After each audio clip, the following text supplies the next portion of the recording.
How about this for a thought? What if the key to transforming your life isn't about doing more, but about seeing differently? That's such an intriguing way to start.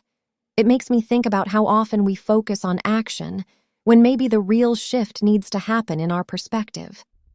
Exactly. I came across this story recently about someone who spent 8 years trying to escape the corporate grind and achieve financial freedom. They tried everything, drop shipping, trading, affiliate marketing, but nothing seemed to work. 8 years is a long time to keep pushing without seeing the results you want. I can't imagine how frustrating that must have been. It was incredibly frustrating for them. They were putting in massive amounts of effort every single day, but nothing felt right. That's when they started to wonder if the problem wasn't external, but internal. Something about their mindset or alignment. That's such a powerful realization. It's like recognizing that you're the common denominator in all your experiences. If things aren't working, maybe the change has to start within you. Exactly. They went deep into mindset work, morning routines, meditation, affirmations, even hypnosis. But even with all that, they still felt stuck. It's so interesting how you can do all the right things and still feel like you're spinning your wheels.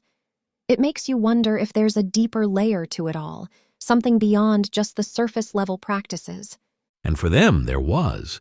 They realized they'd been programmed their whole life to be a 9-to-5 worker, not an entrepreneur. It was like their entire mindset was wired for a completely different life than the one they were trying to create. That's such a relatable struggle. So many of us are raised with this idea that success means climbing the corporate ladder, and anything outside of that feels risky or unrealistic. Exactly. So they decided to dig deeper. They started researching ancient cultures and teachings, looking for solutions to this age-old problem of the mind. That's such an intriguing approach, turning to ancient wisdom for answers to modern problems. What did they discover? They found that nearly every old tradition and culture emphasized the power of visualization. Whether it was yoga, Taoism, Hermetic principles, or Jewish Kabbalah, they all spoke about using visualization to connect with something greater or to manifest a desired reality. Visualization. It's amazing how universal that concept is. It's like a common thread that ties so many different philosophies and practices together. Exactly.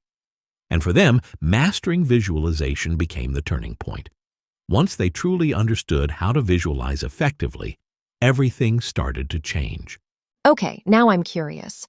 What does mastering visualization actually look like?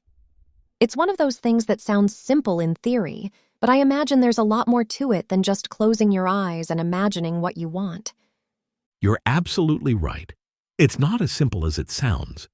They broke it down into 3 main parts: goal visualization, process visualization, and intention. Let's start with goal visualization. What's that about? Goal visualization is about projecting the reality you want to create. It's like imagining what life looks like once you've achieved your goal. For example, they set a goal of making $20,000 a month within a year. That's a pretty ambitious goal. It was.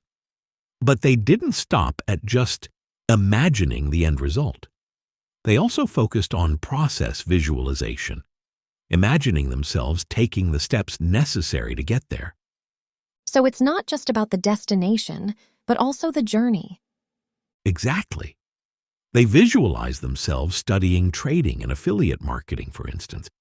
It's about seeing yourself in the act of doing what needs to be done to move closer to your goal. I like that. It's a more dynamic way of thinking about visualization, isn't it? You're not just daydreaming about the end result. You're mentally rehearsing the actions that will get you there. That's the idea. And then there's the third part, intention. This is where it all comes together.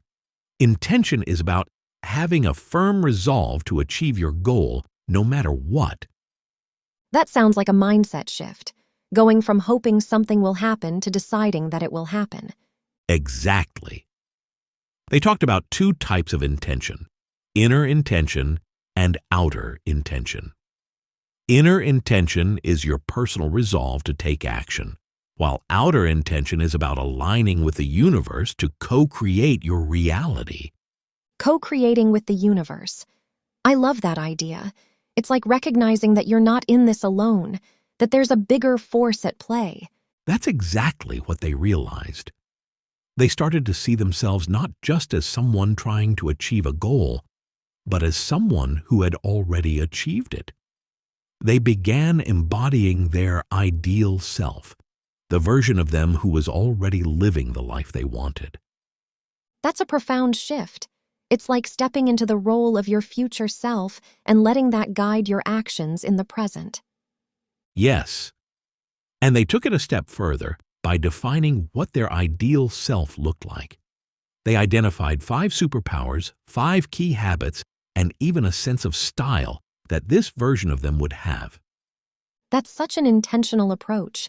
It's not just about what you want to achieve, but who you need to become to achieve it. Exactly. And they started embodying that ideal self in their daily life. They asked themselves, how would my ideal self handle this task? What decision would they make?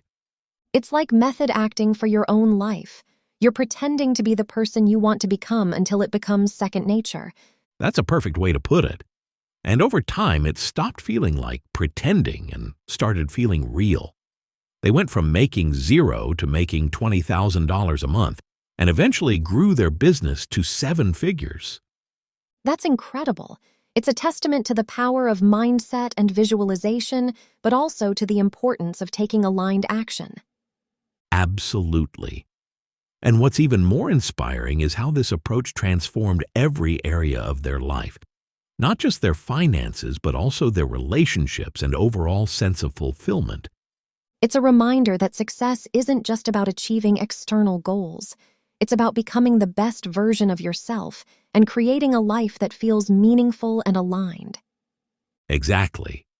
And it all started with learning how to visualize properly. It's amazing how something so simple can have such a profound impact. It really is. And it's a great reminder that sometimes the solutions we're looking for aren't new. They're ancient. And timeless. It's like Naval Ravikant said, the older the problem, the older the solution. Exactly. And maybe the solution to whatever we're struggling with right now isn't something we need to find. It's something we need to remember. Beautifully said. So what's your takeaway from all this? For me, it's the importance of aligning with your ideal self and trusting the process. What about you? I think it's the reminder that we have more power than we realize to shape our reality, if we're willing to do the inner work. Couldn't agree more. Well, that's all the time we have for today. Thanks for sharing this story. It's such a powerful reminder of what's possible when we align with our true potential. Absolutely. Until next time. Until next time.